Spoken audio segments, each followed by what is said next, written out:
Wow, ibang klase talaga yung GTR. Kaya mangangalakal muna tayo para magkaroon yan. Oo nga pala, ako si Ken, dating may trabaho, pero ngayon, wala na. Kaya tara, samahan nyo ako.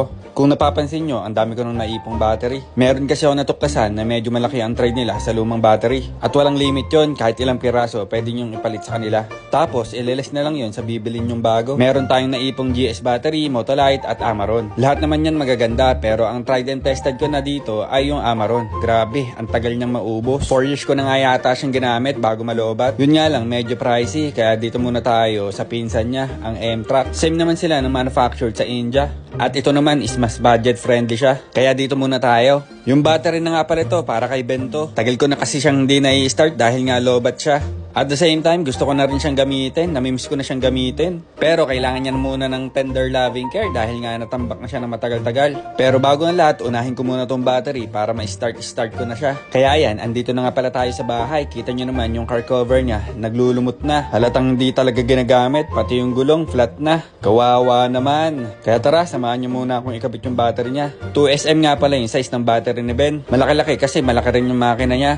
Ang nagastos ko nga pala dito sa bagong battery, alam ko ay 3.2 kasama na yung mga lumang battery niya. Mas affordable kaysa dun sa Amaron. Mukha namang maganda at matibay rin naman tong M-Track. Kaya M-Track, baka naman. Dito nga pala nilalagay yung battery ni Ben sa likod. Pero alam ko yung mga ibang model sa harap nakalagay. Pagkatapos ko nga lagyan ng battery, check ko naman yung radiator niya kung may tubig pa. Alam ko kasi nagbabaston mga nakaraan. Double check na rin natin tong oil niya kung nasa level pa. Mabuti naman, halos lahat ay okay pa. Yung loob na lang talaga ni Ben ang hindi okay. Medyo marumi na talaga. At ayan may sapot ng gagamba. Madumi na rin yung loob. Hindi na rin nakaka-carwash. Iyaan mo Ben, pag naka-LL tayo, akong bahala sa'yo. Tara, first start muna natin.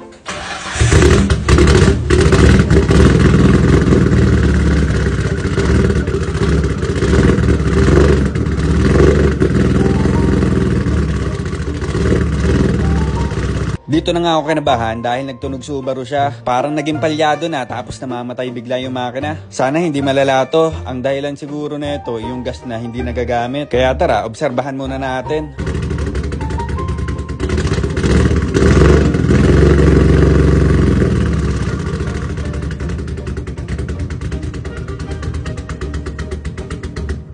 Parang naging tunog bangka naman ngayon. Na para ding boxer engine na ewan.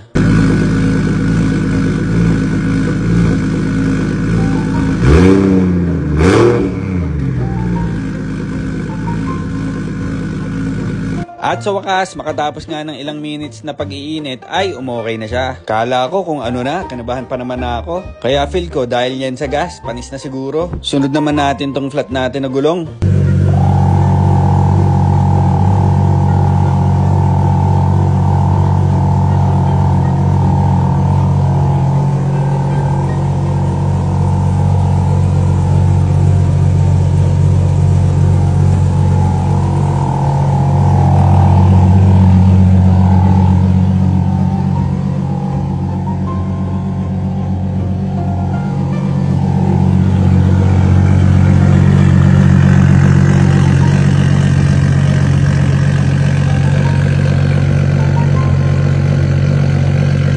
O paano, kakarwashin ko muna si Ben. Hanggang sa muli, babayu.